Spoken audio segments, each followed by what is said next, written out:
Bonjour et bienvenue dans ce corrigé vidéo de l'exercice 123, page 162. Le nombre grand N égale 2 à la puissance 43 112 609 moins 1 est le plus grand nombre premier connu en juin 2011.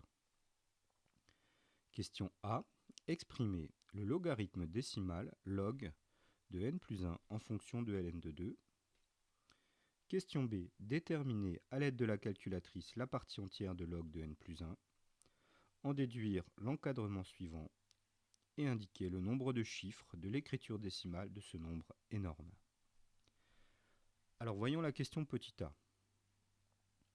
Nous pouvons calculer log de n plus 1 en disant que log de n plus 1 c'est log de 2 à la puissance 43 112 609 moins 1, ça c'est n, plus 1, les moins 1 et plus 1 s'annulent, nous avons donc log de 2 à la puissance 43 112 609. Avec la propriété du log de faire descendre l'exposant devant, nous obtenons 43 112 609 multiplié par log de 2. Ce qui est la question posée, nous avons exprimé log de n plus 1 en fonction de log de 2. Dans la question B, nous devons déduire avec la calculatrice la partie entière de ce nombre. Alors il suffit de calculer donc, en utilisant notre calculatrice ce nombre et nous trouvons 12 978 188, virgule, des choses qui ne sont pas nulles. Nous pouvons donc en déduire que la partie entière du nombre qui nous intéresse, c'est-à-dire de log de n plus 1, c'est bien 12 978 188. Question C, il faut en déduire un encadrement, l'encadrement de n plus 1, donc 2 à la puissance 43 112 609, par 10 à la puissance 12 978 188 et 10 puissance 12 970 189. Alors pour le faire, nous allons simplement dire que nous pouvons prendre le logarithme décimal qui est une fonction croissante. J'ai oublié ici d'écrire log. Nous prenons le logarithme décimal qui est une fonction croissante sur 0 plus l'infini.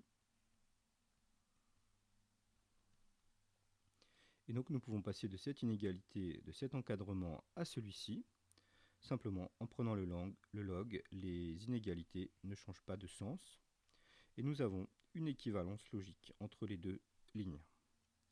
Mais, grâce à la propriété du log, nous pouvons descendre les exposants à gauche et à droite. Et nous avons donc 12 978 188 fois log de 10. Et nous savons que log de 10 vaut 1. Tout comme ici, log de 10 vaut 1.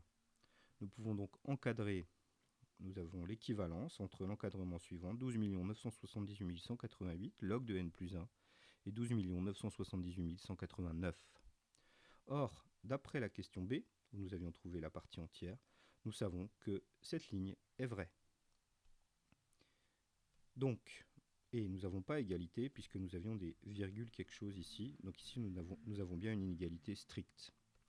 Nous avons ici des équivalences logiques. Donc si celle-ci est vraie, la première ligne est vraie également.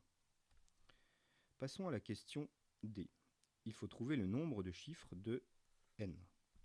Ce que nous pouvons dire, c'est que le nombre n plus 1, donc ce nombre, qui est coincé entre ces deux valeurs 10 à la puissance 12 978 188 et 10 à la puissance 12 978 189, et bien ce nombre n plus 1 possède 12 978 189 chiffres, puisqu'un nombre, une puissance de 10 à la puissance n possède n plus 1 chiffres, comme 10 à la puissance 2 possède 3 chiffres, 10 à la puissance 3 possède 4 chiffres. Donc, n plus 1 possède 12 978 189 chiffres et n'est pas égal au plus petit nombre qui possède ce nombre de chiffres, c'est-à-dire 10 à la puissance 12 978 188.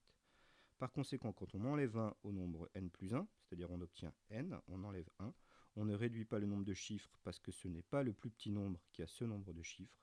Donc on peut en déduire que grand N possède lui aussi 12 978 189 chiffres. Merci de votre attention et à bientôt pour un nouveau corrigé vidéo.